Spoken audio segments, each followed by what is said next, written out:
Good morning, everyone. We shall be starting at exactly 10 a.m. Thank you so much for joining us today, and we look forward to today's discussions with you.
Ambassador, did that mean that you didn't hear me when I spoke last? I see your message. You can hear. Okay. All good. We can hear you, Mr. Kave. Yeah, now we can hear you. I was just responding to the ambassador's note in the chat. Yeah. It still says that somehow you're connecting to audio, but the audio sounds perfect. So. Yeah, probably not a problem. Good morning once again, everyone. We shall be starting at exactly 9 a.m. Bangkok time.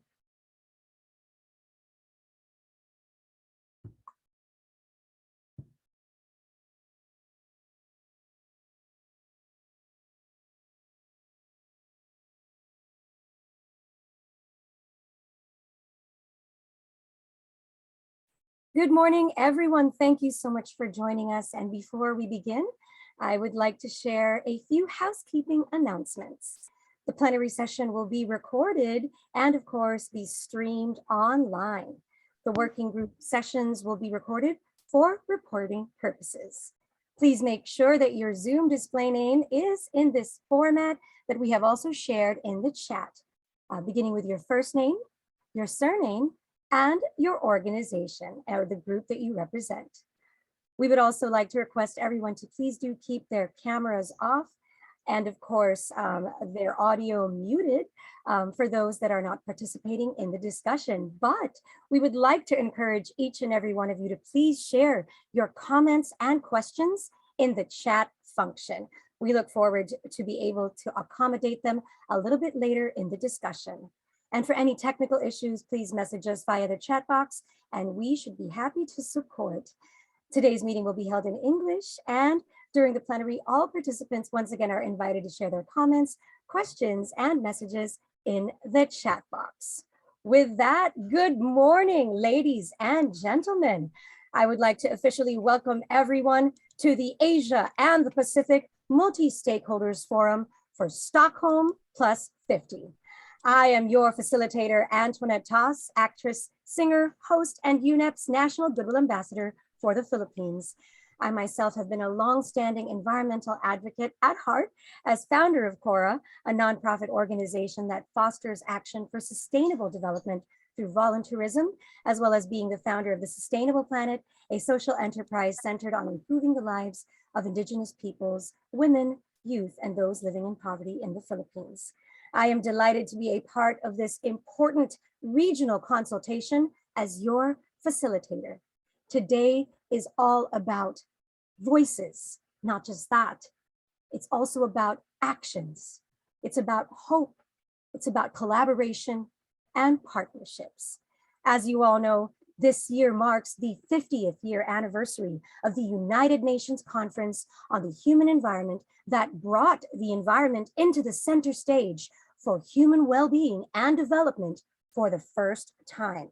The Stockholm Conference inspired the formation of environment ministries and agencies around the world, kickstarted a host of new global agreements to collectively protect the environment, and led to the establishment of the United Nations Environment Program, or more lovingly known as UNEP. This Asia and the Pacific multi-stakeholder consultation for Stockholm 50 is organized by UNEP with the support of the initiative Global Opportunities for Sustainable Development Goals. Go for SDGs. And of course, I've got my SDG pin right here. I've even got my SDG mug as well. And of course, this is to enable different stakeholders representing various constituencies to work outside of individual silos and shape up collective, tangible, and value-added deliverables to renew our commitments, reimagine our common future, and rebalance our relationship with nature. It will also be a place to transform commitments into actions and to ensure a bottom-up approach in mapping of key actions needed to safeguard our planet in the 21st century in the context of our region's needs and capacities. We have three very important guests to open today's consultation. It is my honor to first invite His Excellency Jan Åström Gröndal, Swedish Ambassador to Thailand, to deliver his opening remarks. Ambassador, the floor is yours. Thank you, dear Antoinette, for your wonderful introduction and for being our facilitator today. Excellencies, ladies and gentlemen, in all your diversity, fellow sustainability contributors, dear all, it is indeed a great honor to welcome you to this important regional multi-stakeholder consultation. I would like to thank UNEP for bringing us together from all corners of Asia and the Pacific. 5 decades ago, in 1972, 3 years before I was born, the UN conference in Stockholm placed environmental concerns at the forefront of the international agenda. This year, 2022, Stockholm again welcomes the world to discuss what is today even more important, I think. Following COP26 and ahead of the Biodiversity meeting COP15 and the next climate meeting COP27, Stockholm+50 is a timely opportunity to reinforce the 1972 principles and bring them to life in the shaping of our future. In Stockholm, we will connect, mobilize, and accelerate. Connect climate and environment action with development priorities and the well-being of present and future generations, leaving no one behind on our common journey. Mobilize key public and private stakeholders towards green and just transitions, showcasing solutions and the potential of transformation of high-impact value chains. Accelerate the implementation of common commitments, the NDCs, the 2030 Agenda, the pollution agenda, including plastics, green recovery efforts, and the emerging global biodiversity framework. Generating new action, raising ambition, and exploring innovative financing opportunities. Just like in 1972, Stockholm will aim to be the scene of an adjustment of direction, setting a new tone in global collaboration for climate, environment, and development, for a healthy planet, for the prosperity of all. I am very happy to see that many of our development cooperation organizations and other key partners are present here today. For Stockholm+50 to be a success, we need your input, your ideas, and your suggestions. I would also like to say a special welcome to the young participants in the audience. The voices of young people at these consultations will ensure that the well-being of current and future generations is at the core of all discussions. So, thank you very much for joining this meeting and for your engagement. I hope these consultations will be useful and inspiring, not only for us, but also for you. I wish you all the best for the deliberations ahead. Thank you, and kakunkarat. Thank you very much to His Excellency Jan Åström Gröndal. Now I would be very honored to give the virtual floor to Ms. Dechen Seren, UNEP Regional Director and Representative for Asia and the Pacific, to give us her opening remarks. Ms. Seren, the virtual floor is yours. Thank you very much, Antoinette. Good morning, colleagues, both here in Bangkok and across the world. Your Excellency, Ambassador John Ostrom Grondo, Ambassador of Sweden to Thailand, Mr. Kaveh Zahedi, Deputy Executive Secretary of UNESCAP, Excellencies, colleagues, ladies and gentlemen. It gives me great pleasure to welcome you to the Asia and Pacific Multi-Stakeholder Consultation for Stockholm+50. In 1972, world leaders met in Stockholm for the United Nations Conference on the Human Environment, which for the first time brought the environment to center stage for human well-being and development. 50 years after the Stockholm Conference, if we look at where we stand, as science tells us, the environment is much worse off than it was 50 years ago. If we look back to the Asia-Pacific region, it really is at the forefront of the triple planetary crises of climate change, pollution, and ecosystem degradation. The SDG progress report tells us only 10% of the Sustainable Development Goal targets are likely to be met by 2030 unless we change our current trajectory that is characterized by economic growth, unequal economic growth, inequitable wealth distribution, unsustainable consumptions and patterns, and very high emission development pathways, which is today compounded by the impacts of COVID-19. Stockholm+50 international meeting is co-hosted by the governments of Sweden and the governments of Kenya, 2nd to 3rd June, and it's an occasion to commemorate and draw on 50 years of multilateral environmental action to pathway to secure a better future for a healthier planet.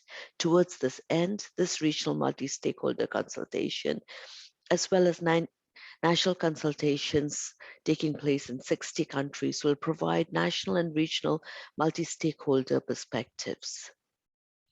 This regional consultation is designed in alignment with the Stockholm+50 organizing principles, 5 R's and 3 I's. The 5 R's are a pathway to a healthy planet, and they include regeneration, recovery, rebalance, renewal, and reimagine. And the 3 I's represent Stockholm+50 engagement principles of interconnectedness, implementation, and intergenerational equity. These principles are all mainstreamed and linked to specific sessions so that our regional consultations are in complete alignment with Stockholm+50, and I hope will provide very useful inputs. The consultation has 2 panel discussions and 5 working groups throughout 2 days. On day 1, we'll have a panel discussion that reflects 50 years of regional environmental action and the way forward, followed by 2 working groups on plastic pollution and sustainable food systems, which have significant implications for this region. On day 2, we will have a panel discussion to promote intergenerational dialogue and cooperation. 3 working groups will follow, each of them linked to the 3 key themes of Stockholm+50 for a healthy planet, green recovery, and accelerated implementation. With this forward-looking agenda, we hope that this regional consultation serves as a platform for various constituencies to come together and share their vision, insights, ideas, and to build regional trust to collectively deliver urgent action to the rights to a clean environment, to embrace traditional and indigenous knowledge, for behavioral change, for just and inclusive transitions, for system-wide recovery, responsible industries, among others. As the Stockholm+50 is a meeting with no negotiated outcome, it really allows us to be bold, creative, and innovative. I encourage you all to make your voices heard, to share your ideas, and build new narratives that our region will take to Stockholm+50. I thank you very much, and I wish you very fruitful consultation. Thank you, Antoinette. Thank you very much, Ms. Dechen Sering. Last but not least, please welcome Mr. Kaveh Zahedi, Deputy Executive Secretary for Sustainable Development of the UN Economic and Social Commission for Asia and the Pacific, for his opening remarks. Mr. Zahedi, the virtual floor is yours. Thank you so much, Antoinette, and good morning to everyone. Ambassador John, thank you for kickstarting our deliberations today. My dear colleague Dechen, who spent an enormous amount of time together over the past few days pushing this exact agenda. Excellencies, distinguished delegates, dear colleagues, it is a real pleasure to address you on this occasion of the opening of the Asia-Pacific Regional Multi-Stakeholder Consultation for Stockholm+50. Of course, we're meeting with 50 years after Stockholm, with in a way a looming realization that we are far away from achieving the healthy environment in Asia and the Pacific that maybe Stockholm aspired to. As Dechen mentioned, the ESCAP's most recent SDG progress report finds that our region is falling further and further behind in sustainable development. In fact, we're not on track to achieve any of the sustainable development goals, and this is especially true for the environment-related goals. Every sub-region of this massive Asia and the Pacific is moving backwards on responsible consumption and production, on Goal 12, or on climate action, Goal 13. And the region has made almost no progress on SDGs 14, and frankly, insufficient progress on SDG 15, and the list goes on. And as a result, climate change and climate-induced disasters are already undermining hard-won development gains and exacerbating inequalities by disproportionately burdening the poor and the vulnerable. Now, the region hosts some of the most vulnerable countries and communities when it comes to climate change, but Asia and the Pacific also contributes to the climate crisis with over 55% of global greenhouse gas emissions. In fact, 5 of the top 10 countries with the greatest historic responsibility for greenhouse gas emissions are in Asia, or at least the Asian member states of ESCAP. Now, there has been little progress in protecting, restoring, and promoting the sustainable use of ecosystems and conserving biodiversity as well. So it's not just a climate story. Much of the global mass extinction of biodiversity is taking place here in our region of Asia Pacific. I mean, just drilling down and looking at the oceans, we see acidification, warming. All of these are endangering the marine ecosystem and threatening the capacity of our oceans to moderate the climate, to moderate heat and carbon dioxide from the atmosphere. Over 40% of the region's corals have disappeared. 60% of the coastal mangroves have also been cleared. There's been rampant pollution, and all of this has a consequence. It's leading and has led to declines in fish stocks and, of course, the livelihoods of communities that depend on them. And then the third element probably is the unsustainable consumption and production that we see. And they're leading to a rise in air and soil pollution, and again, having an impact on human health. Among the major causes of concern are increasing amounts of solid waste, the plastic pollution, the untreated wastewater. I think those gathered here today are very familiar with it, including, of course, air pollution, maybe the most visible. Our region is unbelievably home to 97 of the 100 cities with the worst air pollution in the world. And of course, these numbers are expected to increase given the region's current development trajectories and rapid and unplanned urbanization. And all of this is really what we took into the 9th Asia-Pacific Forum on Sustainable Development last week, where countries and stakeholders, I think, took stock of where we stand and underlined the need for inclusive and sustainable approaches for accelerating the transition to much more inclusive green economies and beginning to prioritize nature-based solutions for climate mitigation and for adaptation. Many of those actually gathered here today were I think, the driving force of the conversation last week, where we again underline the importance of increasing investments in sustainable and greener pathways. Without the investments, this trajectory change that we heard about through the previous speakers is unlikely to happen. And the lack of progress on environment is going to continue to impact negatively on people, on human health and well-being, and of course, undermine sustainable development. And this is an urgency, or this is why the Asia-Pacific region, I guess, needs to urgently address the multiple and now integrated environmental challenges, including through more effective multilateral, multi-stakeholder processes. And this is exactly what this urgency is exactly what Dechen and I were trying to convey to the UN resident coordinators from all over Asia Pacific when they met with us in Bangkok last week. And again, last week, the APFST, I think, underlined the vital importance of collective action, including collective work of the United Nations development system in supporting our members, our countries, our stakeholders, our partners to really change trajectory and put the region on track for the implementation of the 2030 agenda. Because at the current pace, it's going to take us another 30 or 40 years to just achieve the SDGs. And that's why at ESGAP, we are so keenly aware of the urgency for accelerating action for a healthy planet, for safeguarding well-being, and for ensuring development opportunities for all here in our region of Asia Pacific. And that's why we truly remain committed to working very closely with our countries, with stakeholders from civil society and the private sector, with the UN family towards the objectives of the Stockholm+50 meeting and beyond. So you count on us as a full partner in Stockholm+50, and count on us as a full partner for helping this region get onto track vis-a-vis the Sustainable Development Goals. Thank you very much, Antoinette, and back to you. Thank you very much, Mr. Kaveh Sahedi.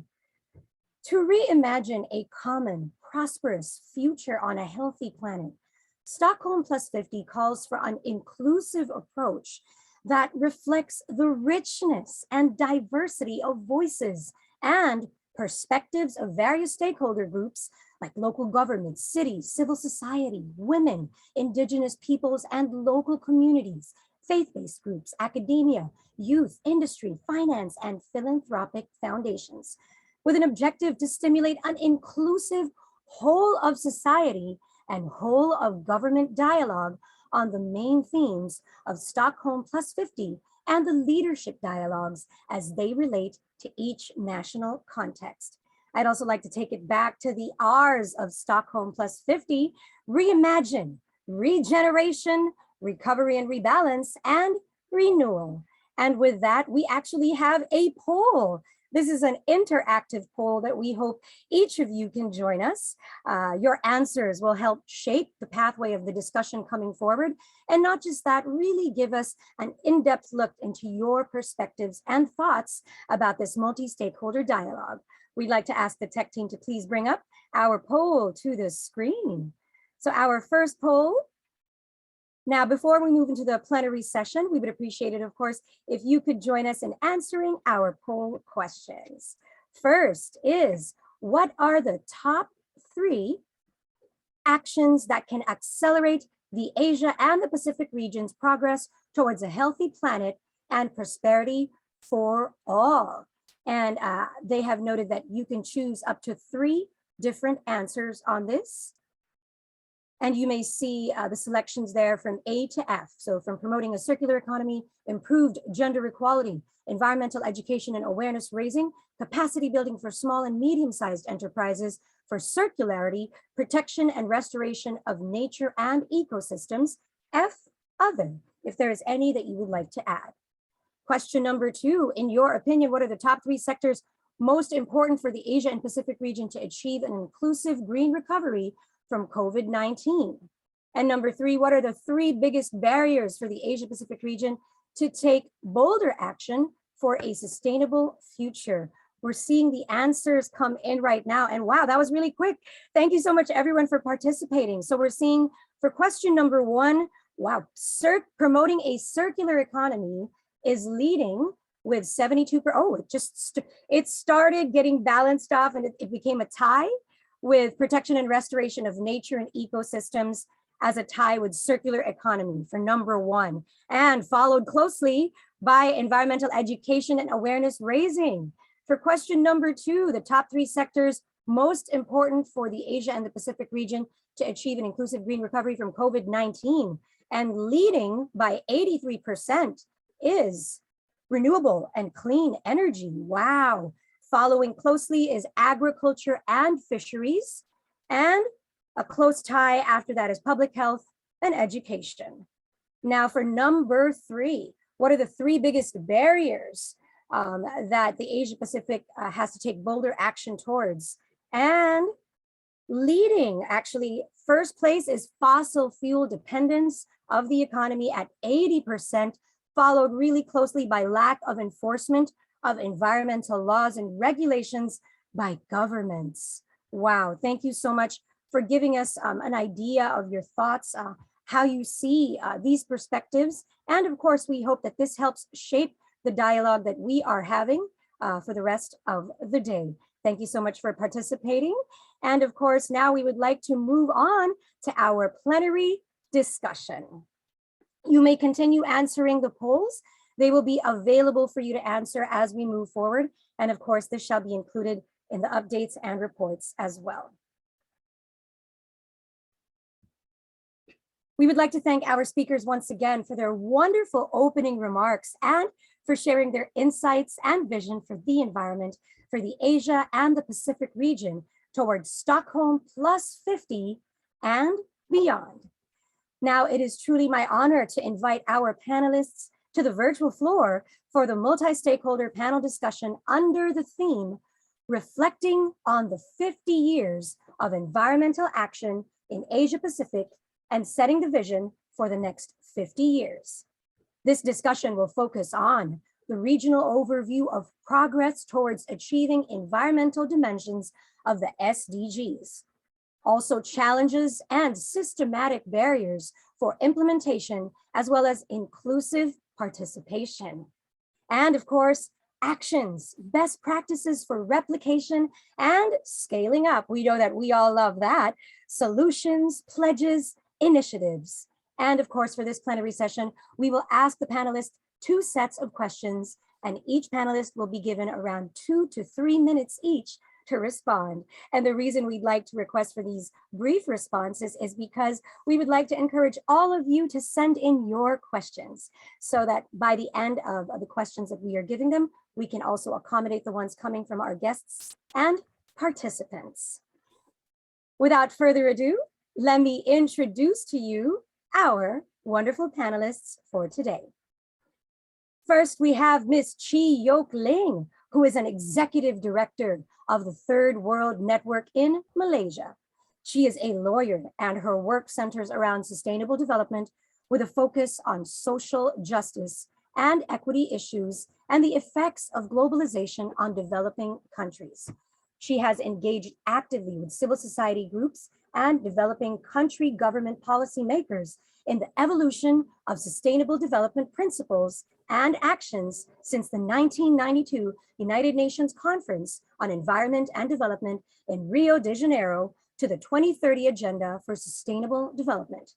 Pleasure to have you with us today, Ms. Yok Ling. And because of your rich experience, this first question has been custom tailored for you. Good morning, Ms. Yok Ling. We are honored to have you today. Thank you. Your first question. In your long experience and work promoting the environmental agenda, what progress have we achieved when we look back at 50 years ago, and what are the remaining barriers, especially with a focus on social justice and equity issues? Thank you so much, Antoinette. And excellencies, ladies and gentlemen, lots of my colleagues and friends in this meeting, thank you for inviting Third World Network to be in this discussion. I would say I'm of the generation that really grew up knowing a lot more of the environment from our own local experience growing up in Malaysia, where in the 70s and 80s, you know, the development choices we were making in terms of how we treat our natural resources and our community's contribution to development were all sort of being debated, what we call today and continue to call, and I want to emphasize this, there is a clash. There is a clash of paradigm between the environmental objectives and the economic system that has actually not changed that much to be in tandem with transformation as we have seen over the years. So for us, you know, growing up in the 80s, Stockholm made a very big difference to our lives because it was the Stockholm immediate result was really the setting up of many environmental ministries in the developing countries and in the LDCs. And so the governance at the national level of environment really, I would say, you know, had a strong impetus from Stockholm. Stockholm also inspired us with a vision that man, humanity, and nature have to live together. And I think very quickly, what is interesting is between Stockholm in 1992, when we had the Rio Sustainable Development Agenda, formally recognized as such, We also had in 1974, and this is something that we have to remind ourselves because this is important, which was the new international economic order. Developing countries in the United Nations push for this. Why? Because we cannot release the full force of environmentalism and the sustainability intergenerational in terms of how we use our resources if we don't have supporting trade, economic, finance structures globally and nationally that support sustainability. So the new International Economic Order of 1974 was a quick realization that the environmental agenda cannot be achieved if we don't deal with poverty, we don't deal with inequality in the global economic sphere. So I think that was an important backdrop. Unfortunately, it didn't gain as much traction, and it all came fully into the debate in 1990, 91, 92, which resulted in the 21st Agenda 21, because we realized by then we cannot have any environmental achievements if we don't tackle poverty and inequality, and that was a significance. So then we have, of course, our Climate Change Treaty, Biodiversity Convention, Desertification Treaty. So from the 1992 period onwards, building on Stockholm, we had social summit in Copenhagen. After that, Beijing on women's rights and equality. So we had the whole range, and this is for me important for Stockholm+50, that we have a whole package of knowing what we need to do, the vision, the inspiration, the interconnectivity, but there are barriers. And I think the challenge for us is to identify what those barriers which you've asked me. I think the barriers we see today are deeper inequality. We've heard from all our colleagues, the science, the reality tells us every country in the world, not just our region, have fallen behind that agenda of sustainability. And some of the barriers are very deep because if we look at the 2030 agenda when it was adopted in 2015, inequality was really identified as deepening. And also we have inequality. Today we are talking about, we see every year reports coming out. Who are the top 5 richest individuals in the world? Something is very wrong when we talk about the richest individuals in the world. In agriculture, in pharmaceutical industry, in every sector, working in civil society and governments, we see the concentration in a few companies. And that is why in a multi-stakeholder a dialogue and discussion looking forward, let's be very clear that we all have different interests and we sometimes have conflicting interests. So how do we work together, but recognizing that the power relations of different groups in society, whether you're a community, indigenous people, or big corporation, or whatever, that we are different. So when we come together, we have to recognize that and deal with that. And also we have, I think a lot of the economic kind of structures remain unresolved. For example, a quick example, we can have very aware government that will pass a lot of environmental laws and natural resource conservation. But if the same governments sign trade agreements and economic agreements that allow foreign investors to sue a government directly if you do anything to affect their profits, and this is happening in many agreements in our region. So even if you are doing a good environmental law and you're enforcing it, you risk that foreign big company suing your government for loss of profits. So this has become polluter gets paid rather than polluter pays. And this is a big challenge for us in our region. So we need to tackle the economic inequalities, the structures, before we can free up really real sustainable environmental agenda to be real. Thank you so much for those brilliant insights, Ms. Yokling. As you mentioned that really quickly, you really mentioned the clash of environmental and economic goals, and of course, bringing together intersectionality and intergenerational dialogues that also, once again, talk about poverty, inequality, but leading, of course, to the SDGs. I feel that all of these conversations, the things that we need, lead us back to that. As you mentioned, the vision, inspiration, and interconnectivity. And as we say, they may seem like 17 goals, but they're not just that. There's 17 goals with one master plan. For our next panelist, I am honored to introduce to you Mr. Wally Haider. Mr. Haider will be speaking on behalf of the Roots for Equity and the Farmers Constituency of the Asia Pacific Regional CSO Engagement Mechanism. He has been working with marginalized communities, especially the small and landless farmers, including religious minorities and women, in advocating for food sovereignty. It's very good to have you here, Mr. Haider. Thank you for joining us today. And actually in the polls, this topic was also one of the leading answers as well. Good day to you, sir, Mr. Haider. Our question for you, sir, from the perspective of farmers, what do you think is the main challenges, or are the main challenges and barriers towards a just transition and inclusive participation of farmers and local communities? And what are your proposals to overcome those barriers? Mr. Haider. Thank you very much for giving me this opportunity. I also like to echo whatever Jocelyn has mentioned. And apart from that, let me start by congratulating all on this historical occasion of 50 years of commemoration of the Stockholm Conference and UNEP. In the 50 years following the Stockholm, everything from trade to pollution to pandemic has become globalized and underlines the importance of global multilateral solutions. 50 years and more than 1,400 multilateral environmental agreements have not been able to protect the environment. That mainly because we looked at environmental imperatives less important than economic. The Agenda 2030 seeks to recognize these fundamental contradictions and address this in the limited manner. Why I say limited manner? Because the SDGs too do not take the systematic issues upfront. We have witnessed corporate capture of resources, rising inequality due to neoliberal policies which benefit only capitalists. We have also seen extreme degradation of land, huge deforestation and biodiversity loss. The COVID pandemic further eroded whatever little progress could be made on Agenda 2030.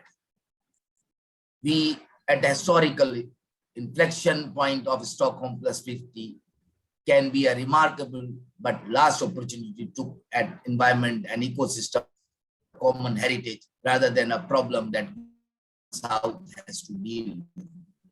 Asia Pacific report on progress of SDGs released by UNESCAP recently shows that SDG will not achieve in the region before 2065 at the current pace. Recovery seems to be impossible as majority of the countries in the region have witnessed unsustainable mounting sovereign debt and increasing illicit financial flows and shrinking ODA and access to trade, thereby losing physical and policy space and are struggling for recovery. The trade agreements with provision like ISDS are further bleeding states with impunity. The crisis has induced increased corporatization and hegemonization of natural resources through neoliberal policies, diluting of environmental and social safeguard and social protections. The region is also at the receiving end and underway climate crisis and disasters, rapid biodiversity loss and air pollution as well as plastic pollution. Asia accounts of 1/3 of the wealth, climate water related disasters, accounting for nearly half of the deaths and 1/3 of economic loss during 1970s to 2019. A large majority of the richest region in biodiversity. However, according to recent projection, 42% of the biodiversity in the Southeast Asia may be lost by end of the century, and at least half of them will be global extinction. East Asia and Pacific and South Asia are the most polluted sub-regions, accounting for 2 billion deaths in each every year. States and especially specific countries also bear the brunt of the plastic pollution, even though they contribute negligibly through altered marine ecosystem economy, reduced income from oceans and microplastic pollution. We are dismayed that these regional priorities never figure in the global thematic discussion in HLPF, and there are no concrete effort in the Agenda 2030 has been made to address these urgent concerns. I have some suggestion for way forward that I will address. Question. I thank you very much. Thank you so much, Mr. Wally Haider, for sharing the urgency of the matter. And I feel that everyone here today is quite aware of the impact of the climate crisis, and not just that, the triple planetary crisis on our farmers, and of course, to the agricultural sector. Now, of course, as we talk about the issues that we are faced, we also want to highlight the immense power and value of supporting small-holder farmers, local communities when it comes to local actions and solutions. They're a huge key in achieving the goals that we have set forward. Thank you very much, Mr. Wally Hyder. Now, I am honored to introduce to you our third panelist, Ms. Rubina Adhikai. She is the thematic facilitator of Children and Youth Major Group of UNEP. Born and brought up in Nepal, Rubina is a 21-year-old environment enthusiast. She is a Nepal representative of Gross International Nature, working to bridge the gap in knowledge and action. She's giving climate change awareness to many children and youth from Nepal and Bangladesh. Wow, that is truly amazing. She is also empowering youth from Hindu Kush Himalayan HKH region to enhance cross-cultural adaptation measures. Ms. Adhikai, thank you so much for joining us today and representing the youth in this discussion. We are so grateful to have you with us. Thank you. Thank you very much. Oh, there you are. Hello, Ms. Adhikai. The question for you is, youth have been actively engaged in the preparation for Stockholm+50. In fact, you have a specific youth task force for Stockholm+50. Now, based on your stakeholder consultations, what do you think are the 3 key messages from the Asian youth for Stockholm+50? Thank you very much for that brilliant introduction. Good morning, Excellencies, and all the wonderful people present with us today. And thank you, panelists, for sharing your brilliant thoughts and ideas around Stockholm+50. I'm Rubina Adhikai from Nepal, one of the thematic facilitator of UNEP and BCY, and also one of the member of Stockholm+50 Youth Task Force. To say about Stockholm+50 Youth Task Force in brief, it has been convened jointly by LSU and the Children and Youth Major Group of UNEP. The task force members were selected from an open process and is composed of 50 young people from across the world, representing the countries, communities, organizations, and constituencies on a voluntary basis. Within the tenure, the members have self-organized work on consultations, youth competitions, partner meetings, and developed a youth handbook and policy statement to involve young people across the world in enhancing capacity and forming the dialogues leading up to Stockholm+50 international meeting. I'll share the first draft policy paper in a while. As we all know, after the historic event in 1972, we are here 50 years later to celebrate and accelerate some of the dire needs. While we should celebrate progress in some areas, we must acknowledge that leaders have failed to deliver on the promises made in Stockholm in 1972. The same failure to appropriately handle the current situation has manifested itself time and again. As a result, it is critical that Stockholm+50 become more than just another gathering, but a watershed movement in our society's transition to a better, more sustainable future. But from the internationally legally binding to end plastic pollution from UNEP 5.2, we do have a little hope. So young people today comprise over 40% of global population, and future generation will be most impacted by the challenges we face today. Therefore, it is pertinent to ensure that perspectives of children and youth are reflected in the highest level of decision-making, and that collaboration with them reflects youth co-leadership. The Asia and Pacific region is home to 60% of the world's population, some 4.3 billion people that include some of the smallest islands and some biggest countries. While it's the largest, the opportunities and exposure is not as much as size. As a youth from Asia and Pacific, I hope that we are given the adequate spaces and opportunities as large as our population. The youth as capable as one can be, hence the 60% of us need to fight for the equal opportunities with the remaining 40%, which is not fair. Apart from regional and national consultation, which are doing fantastic work to bring the voices together in the table, we need to include grassroots, vulnerable communities and minorities in these meetings. There should also be a mechanism to include unheard communities for whom it is almost impossible to participate in such meetings, either physically or virtually. We should move ahead with the motive of not leaving anyone behind. While the host country, Sweden and Kenya, is doing an excellent job to mobilize youth across the globe for Stockholm+50, I still see the lack of reaching to those who are frontliners and facing repercussions of all the fiasco happening around the world. And lastly, I'd like to say that we need to and have to follow up from such meetings and gatherings very often and keep that energy and enthusiasm going on before and after, and keep the momentum of interventions and negotiation flowing in. Thank you. Thank you very, very much, Miss Rubina Adhikai. Such wonderful, wonderful insights from a young lady of your age. And that is why we say there really is so much hope for the future, because never before have we heard not just the voices, but the actions and the participation of our youth. They want to be a part of the pathways forward, to be included in these conversations. And that is why we are also grateful to have you with us today. Thank you, Ms. Rubina Adhikai. Now, I am grateful to call on Mr. Cielito Habito, a professor of the Ateneo de Manila University in the Philippines. He brings with him perspectives from policymakers, private sector, as well as academia, with his experience as Secretary of Socioeconomic Planning and concurrently founding chair of the Philippine Council for Sustainable Development in the 1990s, serving in the advisory board of many private companies and currently as a professor of economics. Mr. Habito, thank you so much for joining us today. We're so grateful to have you with us. Thank you very much, and good morning to all of our excellencies and friends this morning.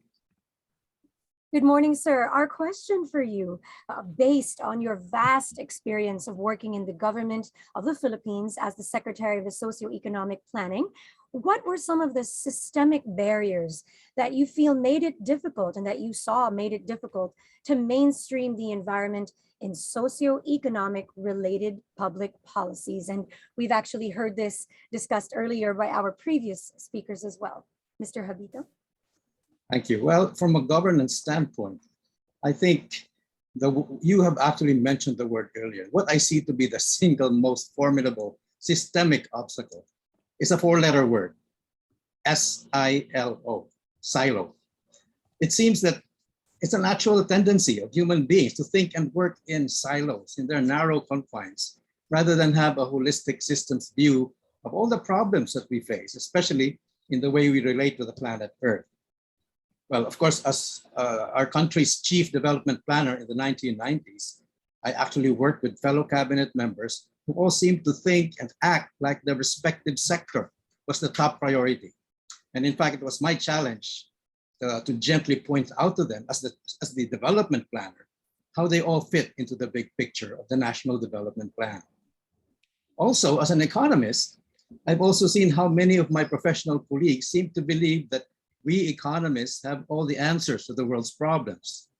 Well, I'd rather be more humble to accept that we economists have only 1/6 of the answers. And why do I say 1/6? Well, I hold that there are 6 dimensions to the world's well-being.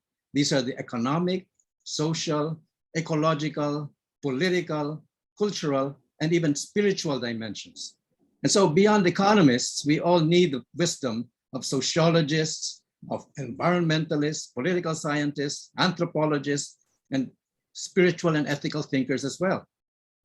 So clearly our responses must not just be multi-sectoral, but intersectoral, not just multidisciplinary, but interdisciplinary in nature. Note that the difference between the two prefixes is important because the right solutions are not additive, but rather integrative in nature. An illustration might make this point more graphic. Let me share a diagram on the screen.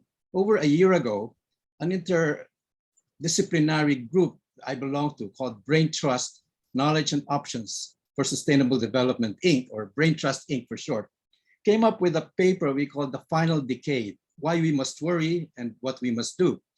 Simply, I wanted to share with you our concept of the problem being consisting of these 5 C's: Celsius, contagion, congestion, carbon, and consumption. And each of these interrelate with one another. It's inextricably interlinked. And so what these imply is that our solutions really must be very interlinked, must be interdisciplinary, and must be, in fact, holistic in the way we do it. Now, the various C's that we have here are related to by each of the different sectors in different ways, like energy, agriculture, commerce, transport, labor, and many others, each of which has a ministry focused on it. At the same time, different disciplines will have different prescriptions on how to deal with each of these C's.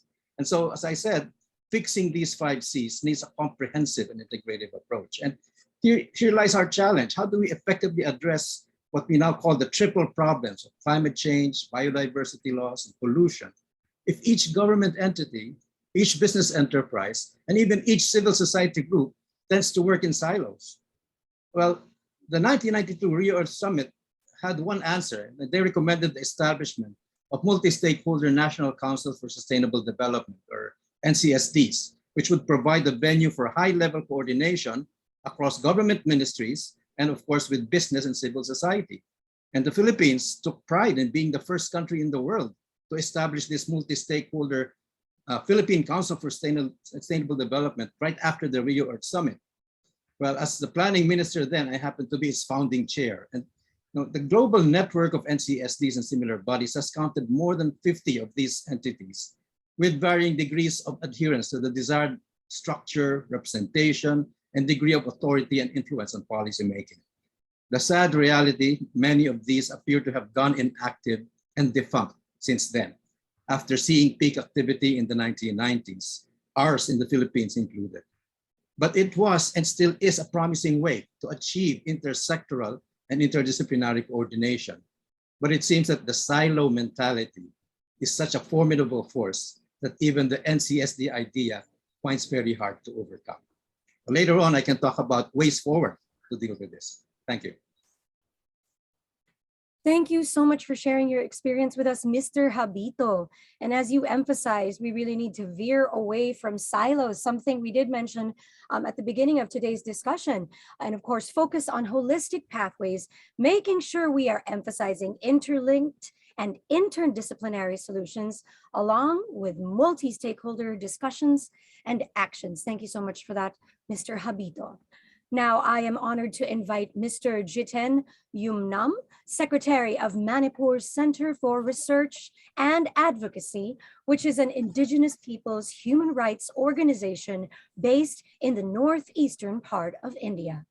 Mr. Yumnam writes for media establishments in Manipur, such as the Imphal Free Press, Sangay Express, epow.net, among others. He also published 2 books, Dams and Indigenous Peoples' Rights in Manipur and The Development Aggression, Rethinking India's Neoliberal Development in Manipur. Mr. Yumnam is also a filmmaker and produces documentary films on Indigenous people's rights and issues in Manipur, such as The Wall of Injustice, Turbulent Waters of Loktak Wetlands, and The Oil Exploration Boon or Bane in Manipur. Wow, what a list of wonderful achievements. Thank you so much for joining us today, Mr. Yumnam. Thank you very much. Thank you. We're so grateful to have you with us, sir. And thank you for all that you do. Our question for you is, what do you see and feel are some of the underrepresented traditions, Indigenous knowledge, and practices that offer an alternative and potentially transformative understanding of the human/nature relationship? I know that is a huge discussion and that you represent so much powerful knowledge when it comes to this as well. And how can we effectively integrate and transfer traditional and Indigenous knowledge into public policy and modern technologies? What are these existing platforms and what more is needed? I feel like that's a load of questions, 2 to 3 minutes. I know you're used to discussing this conversation. Mr. Yumnam? Thank you, Antoinette, and good morning, Excellencies and friends, and thanks for inviting us. Yeah, and thanks for the questions. Yes, Indigenous peoples hold, valuable Indigenous knowledge, is very much important in the sustainable management of land and resources, and which is very, extremely important in the management of forests, of biodiversity, and also. But one thing is, Indigenous people's knowledge systems are nature-based, and it honors a complex interdependence of all forms of life, and which is very much key for the sustainable management of our land, water, forests, and everything on earth. But the fact is, the indigenous knowledge system and the very viable sustainable practice, it needs the close relationship with land and with our nature. And this is also important because indigenous peoples have very strong cultural relationship with land, with the forests in Asia, and many of the traditional beliefs, such as the consideration of our forests, of our water, of our river, for example, as sacred. And I think this kind of belief is also helpful in the preservation and conservation of nature, no? Because I would say that in many of the indigenous communities, like many of the fish, medicinal plants, and orchids, for example, are used in our rituals and ceremonies, no? And many of the birds, like hornbill, for example, python, for example, these are considered as very sacred. And so, the protection of this animal, it requires the protection of the entire forest or the land itself. And I think this kind of belief, it really helps in the sustainable management of our land resources. And also the collective, inseparable, intergenerational relationship of people with the land, this also helps. And what is also important is the perception of land, because many of the indigenous peoples perceive our land as our source of life, as a source of our, not just for the present generation, but also the source of life, both spiritual and physical survival for the coming generation. I think this is really, really important. And this belief is opposed to the consideration of our land resources as something, a source of profit, because, like many of the multinational companies are involved in considering our land as a source of profit. I think this leads to fundamental problem with our land and environment. And I think it's also important to acknowledge the role of indigenous women and special bearers of our traditional knowledge. And I think this really helps in the sustainable investment and also in serving the health of our environment.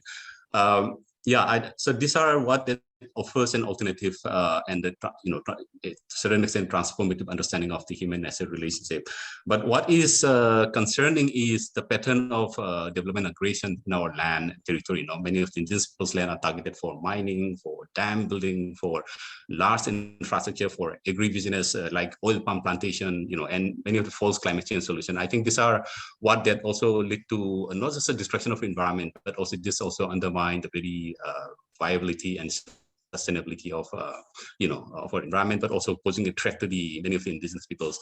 And I would also echo what some of the previous speakers had presented on the non-implementation of environmental law, and also some of the formulation of the new environmental laws or new policies which are formed in exclusion of indigenous peoples and many of the local community. I think many of these policies that are formed at many of the national level are often serving the interests of the corporate bodies, and and these are pursued in exclusion of many of the indigenous and local people.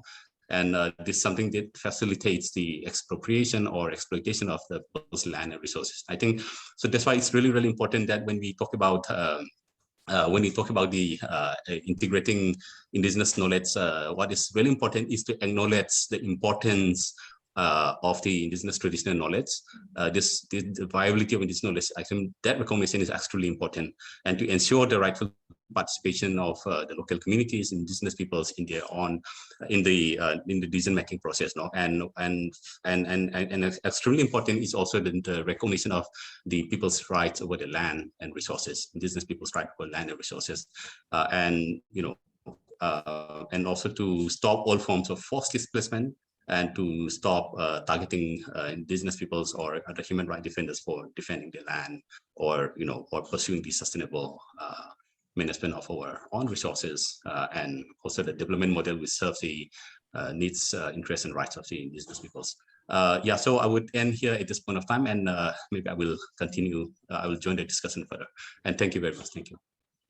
Thank you very much for sharing that, Mr. Jitenyum Nam. Thank you for highlighting the need, of course, for the way forward to embrace traditional and indigenous knowledge for sustainable development. And we cannot echo enough the need for the protection of our frontliners of nature, of our indigenous communities and partners that even here in the Philippines are facing these risks as they protect our environment and our way of life.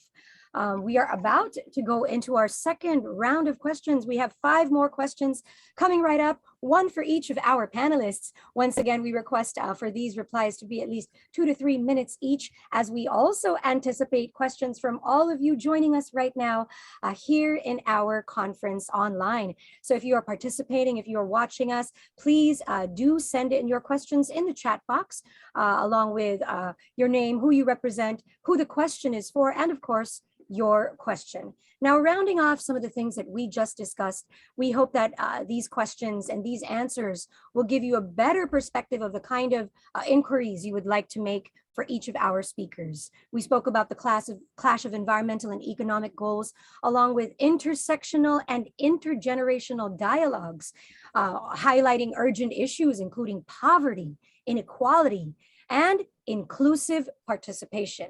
We also spoke about nature-based solutions that, of course, are powered by local action and community-based partnerships, recognizing the power of the vast knowledge of indigenous peoples and how their way of life is interconnected with nature itself. And of course, rightful participation in decision-making, not just for indigenous peoples, but for our youth as well. Voices and actions that are giving us hope for the future, because never before have we heard them more loudly and more clearly. And together we move forward, of course, with our agenda to make the SDGs a reality by 2030 and beyond. 17 goals, 1 master plan. With that, we move into our second round of questions, beginning with Ms. Chi Yok Ling. Hi again. Hello, Ms. Chi Yok Ling. We would just like to briefly ask you for your response to what actions you would like to see at Stockholm+50 to accelerate the implementation for a healthy planet and prosperity in Asia and the Pacific, of course, to ensure that no one, no country, and no region is left behind. Thank you, Antoinette. I would say right now we are at the stage where trust and multilateralism and multilateral cooperation is very low. This is an unfortunate situation because in one planet, with one health and one people's ultimately for survival as humanity, we are so interrelated, but that's not the reality as we have heard from all our colleagues here. So I think rebuilding trust and seriously, multilateralism to produce public goods, recognizing the rights of indigenous peoples and communities over their resources. But overall, what has COVID-19 taught us? The importance of public good in vaccines, in treatment medicines, in diagnostics. And it's the same for food, it's the same for renewable energy. So I think a public system at the global level is important. So it is quite good that, it was an agreement that Stockholm+50 will not have a negotiated outcome, because that would become very political. So I think one of the most important things we can do in Stockholm+50 is to reaffirm all the we have decades of negotiations, debate, the principles from Stockholm to the Rio 1992 principles, equity, common but differentiated responsibilities, precautionary principle, very, very important, because we have a lot of new technologies that come. How do we use the precautionary principle to do technology assessment, which the UN has already started? So I would say reaffirm the principles and means of implementation. We know what to do. Even though there may be conflicts and all that, we know what the agenda should be for sustainable development. So we need to push back on the clashes, as we all had identified before, whether it's national silos, whether it's at the global level of unequal finance and trade relations and rules, like in the World Trade Organization and other trade agreements. We need to really have transformation there. Then we need to also have means of implementation, which was recognized for the last 40 decades, which is finance that is for green and just transition. This is what we hear now. We want a green and just transition. And that means we need to put finance where it works. We need to also, in our region, we can generate our own resources, but a lot of it is leaked out, either through illicit flows, as my colleagues have said, or we don't tax because we want to invite more and more. So we compete to get investors to come in. So we have some of the lowest tax structures for corporations, which have become very wealthy. Right. So we need to actually have tax justice. We need to be able to keep resources in the country to finance, and the international dimension is still needed for not charity, but really for equity and historical reasons. We need to have the wealthy nations continue to do their part for the poorer nations. Within our region, we are a mini United Nations of different levels of development, from LDCs to very high wealthy countries. So we need to work as a region along those principles. I also want to quickly say that the issue around It took us a long time, many years, to agree at the international level to a common understanding in the Biodiversity Convention of what ecosystem approaches mean. Then we have all the different panels of expertise that come together. So ecosystem approaches took a long time for understanding that we don't sectoralize even our natural resources and environment.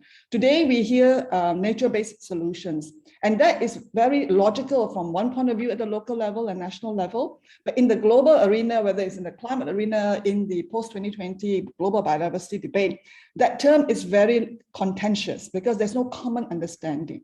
So I would just want to caution that when we look at things like carbon trading as a tool, right, is that the right way to go? Carbon trading assumes that we will treat a lot of forests and oceans and resources as carbon sinks, and then we don't change our fundamental unsustainable production, the brown sector, and then you pay money to buy, your carbon credits.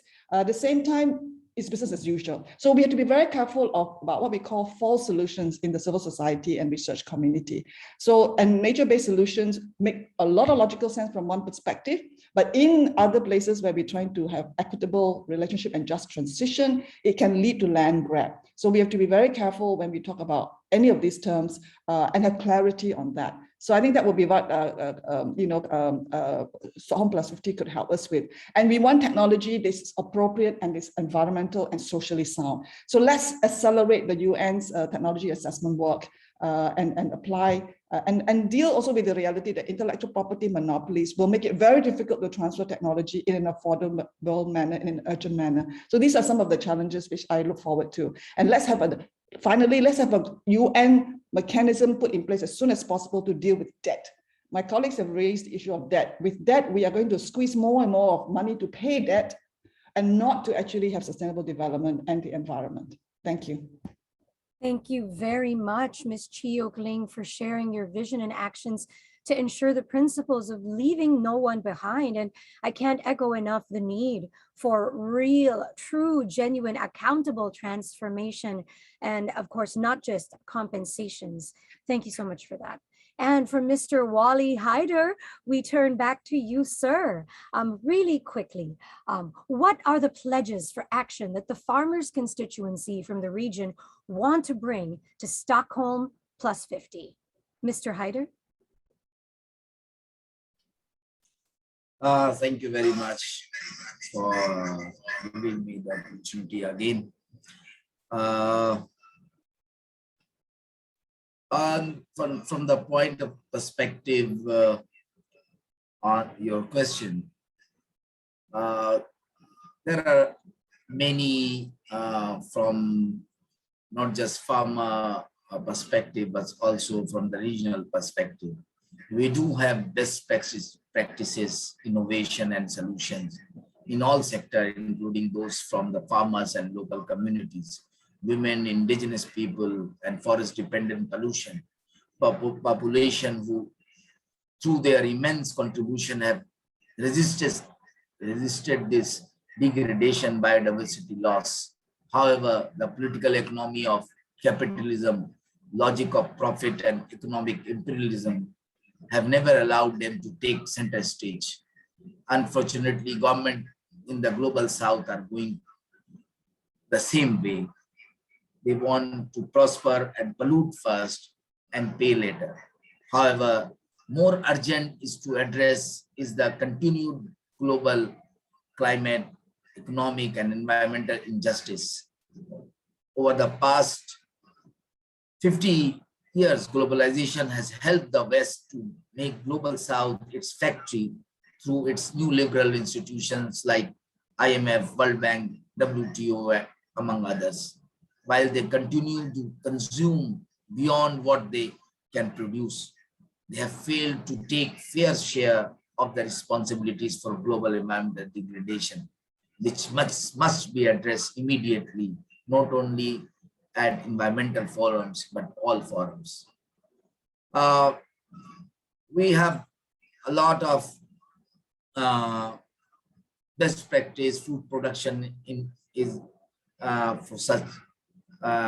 for instance, agroecology, living soil health, regenerative agriculture, crop biodiversity, forest natural carbon sequence in plant and soil,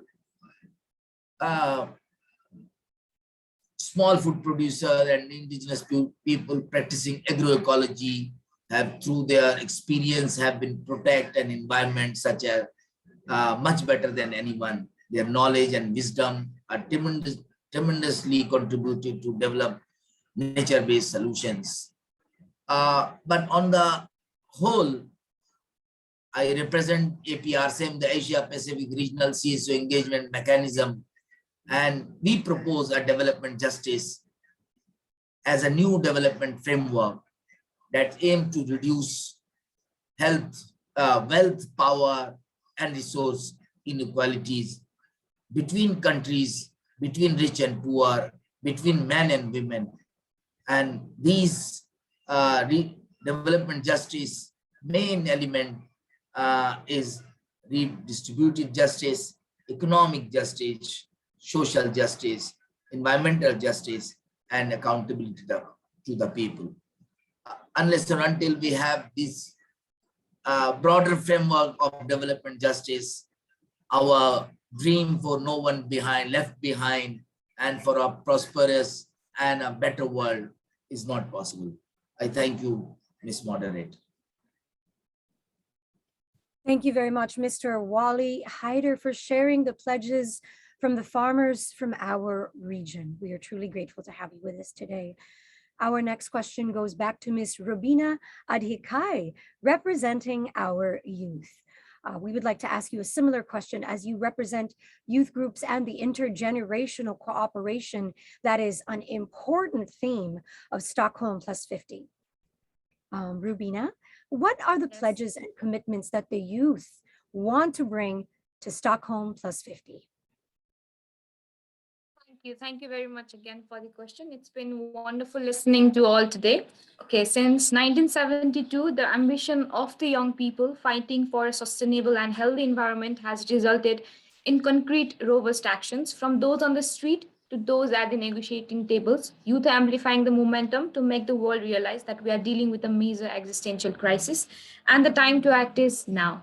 There's so many pledges and commitments that we want to bring on S+50, but I can't name it all. To mention some that I personally find absolutely necessary are, as we have completed 2 years in the pandemic, we need to ensure global justice and fairness in terms of access to vaccines, healthcare to impoverished and under-resourced communities and marginalized groups, creating better and more resilient global health architecture while investing in protective and restorative measures against future and current health risks. Align all recovery measures with sustainable and environmentally sound investment into green jobs, low carbon technology, and future-proof sectors to avoid carbon lock-in of fossil fuel infrastructures and stranded assets which hinder sustainable development. We need to adopt participatory and inclusive decision-making process at every level, highlighting those most strongly affected by the joint nature crisis, children and youth, workers, vulnerable groups, indigenous people, and local communities. We need to build momentum towards criminalizing ecocide. Now this might be a new term, where youth are building discussions around the same through various activities around the globe towards S+50. We need to follow the recommendations in the NDC Youth Engagement Plan to meaningfully involve young people in designing and implementing national commitments to cut emission and adapt to climate change. And lastly, we need to call for increased investments in children and youth through mitigation and adaptation programs, support to civil society organizations, young entrepreneurs, and marginalized groups, recognizing that investing in youth gives a leverage towards a sustainable future.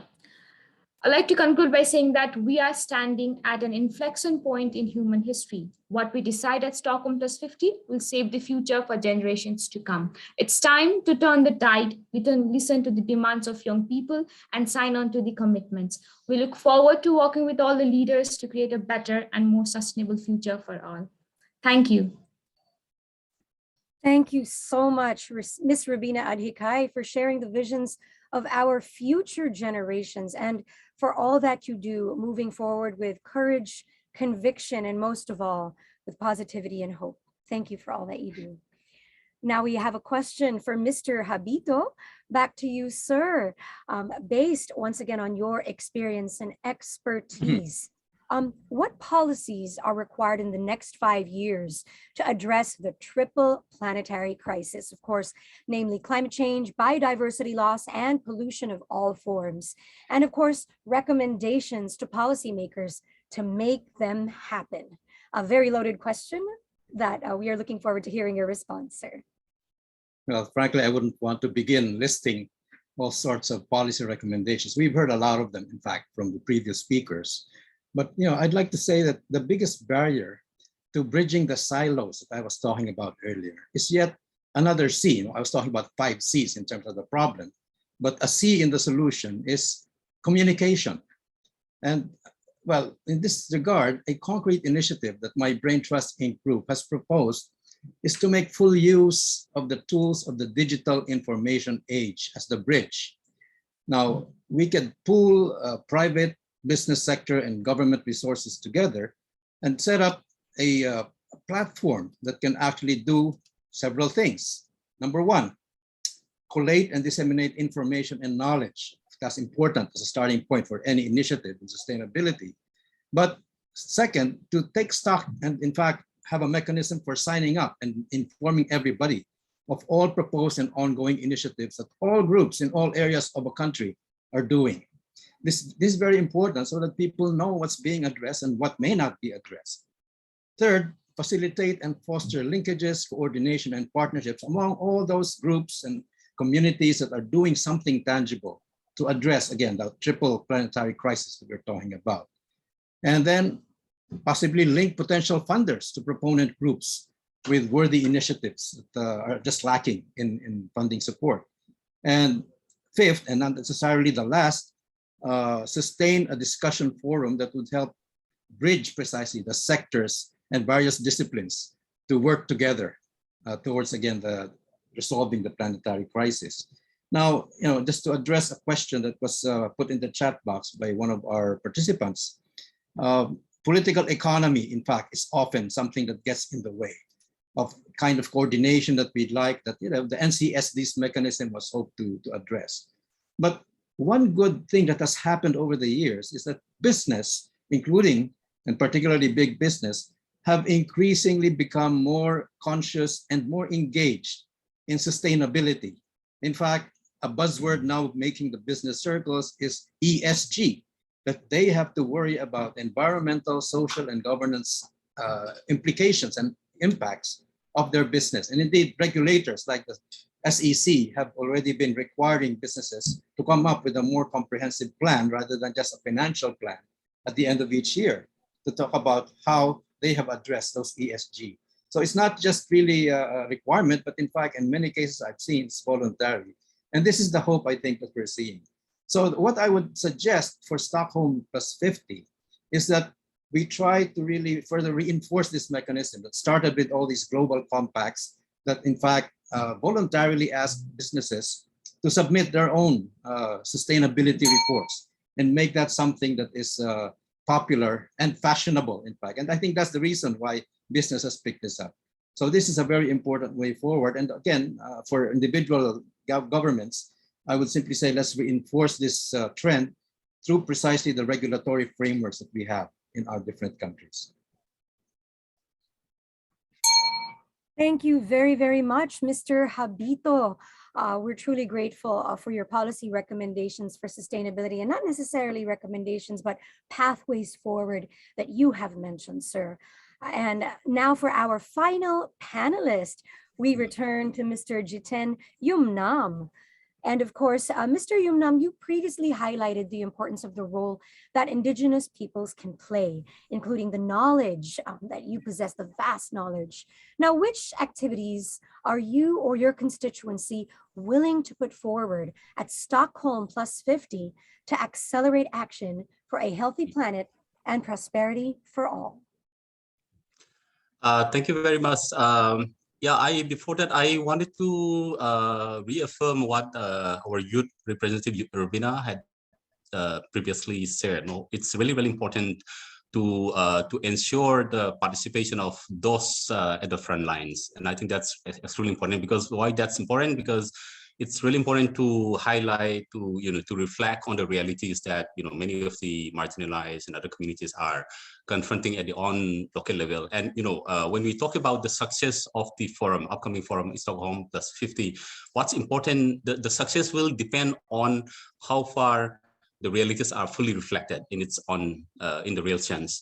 So which means the rightful participation of the indigenous peoples, of the youths, especially those at the front line who are feeling the brunt of the corporate onslaught, the globalized world. I think that's really, really important.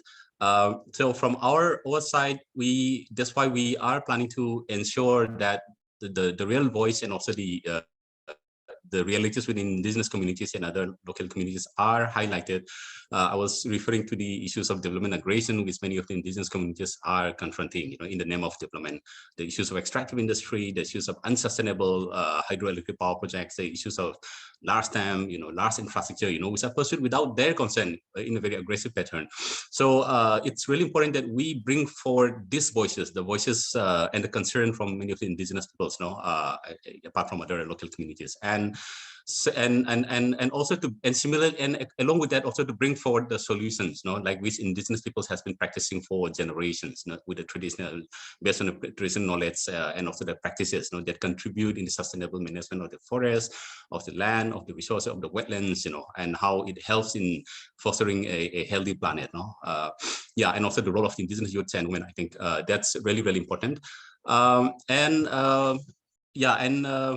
also to ensure not just the participation, but also to ensure that the accountability, because one of the issues that we also need to ensure, focus at the upcoming forum, is also to ensure the accountability of the private sector, the corporations, and even the multilateral and even the governments, because many of the we talk about the policies, the dilution of policies, the new policies, environmental policies that actually cause more harm than actually protect the environment. So it's really important that we talk about focus also on the need for accountability of the corporation, of the private sector, because I was listening to the previous speaker on the private sector. What we are seeing is the implementation of sustainable development goal in many areas, especially indigenous peoples. There is an overwhelming focus on the private sector role in fostering energy projects or extractive and whatever. So which actually lead to a lot more problem. So it's really important that we focus on the need for ensuring accountability of all concerned, including the finances, the international financial institutions, the corporations. And let me conclude by saying that Stockholm+50 is a very crucial opportunity, and it's really important that we ensure the rightful participation. And of course, we also need to rethink the very development process now, because many of the development process, even if we pursue in the good sense, sometimes it can also create a lot of challenges. Like previously we talked about the false climate solutions, and that's actually happening in many of the indigenous territory and other local communities. So we really need to rethink the development model that's been pursued in the pretext of promoting sustainable development. So we wanted to bring forward these ideas and perspectives, and also especially the voice from the local communities and especially the realities from different indigenous communities. Thank you very much.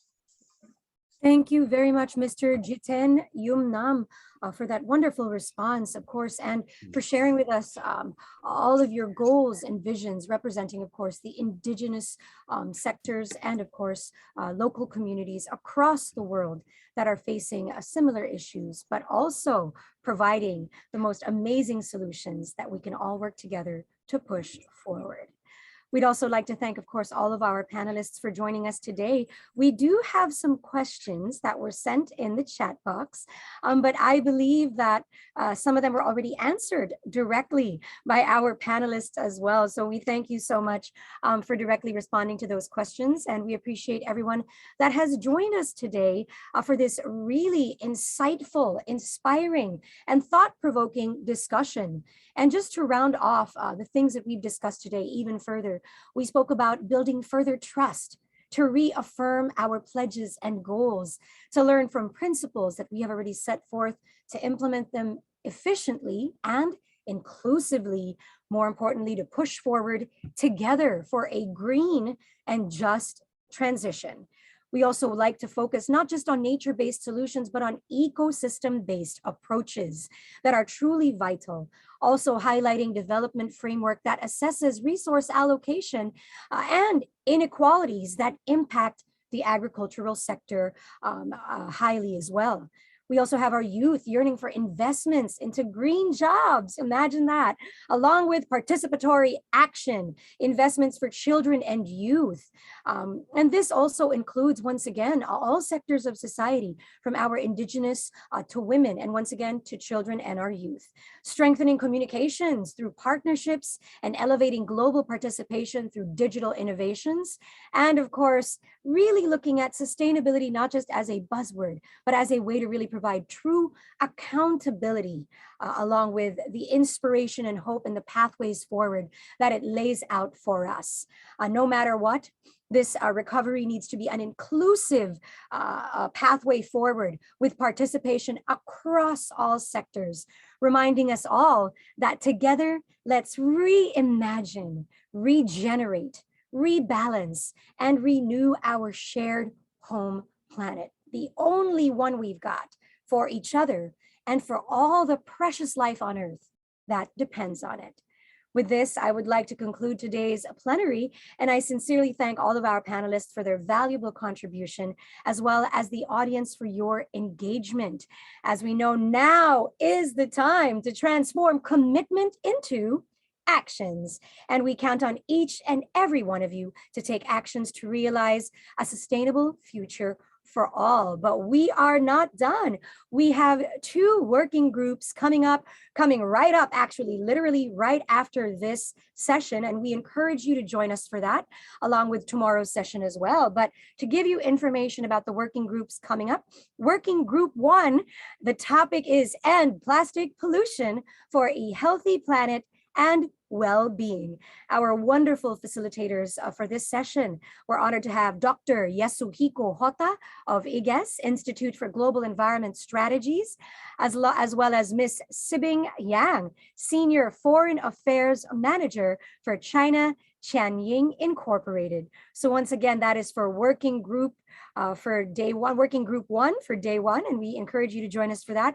Second topic is sustainable food systems for an inclusive recovery. With co-facilitators, we are honored to have with us Mr. Sridhar Dharmapuri of the Food and Agriculture Organization of the United Nations, FAO, and Ms. Marcy Rose Baranki from the United Nations Environment Program, or UNEP. Please do check the links in our chat box to select the working group that you would like to participate in. We also would like to encourage you to make your voices heard. Please do share your ideas, your thoughts, pathways forward, best practices, everything that you can, all the positivity, so that we can come together to move forward for the legacy that we want to bring for Stockholm+50. We hope you really enjoy these 2 working groups, and we look forward to seeing you once again tomorrow for day 2 of our sessions. Same time, 9:00 a.m. Bangkok time. It has been my honor to be your moderator. I'm Antoinette Toss, United Nations Environment Program Goodwill Ambassador from the Philippines. Good day to you all.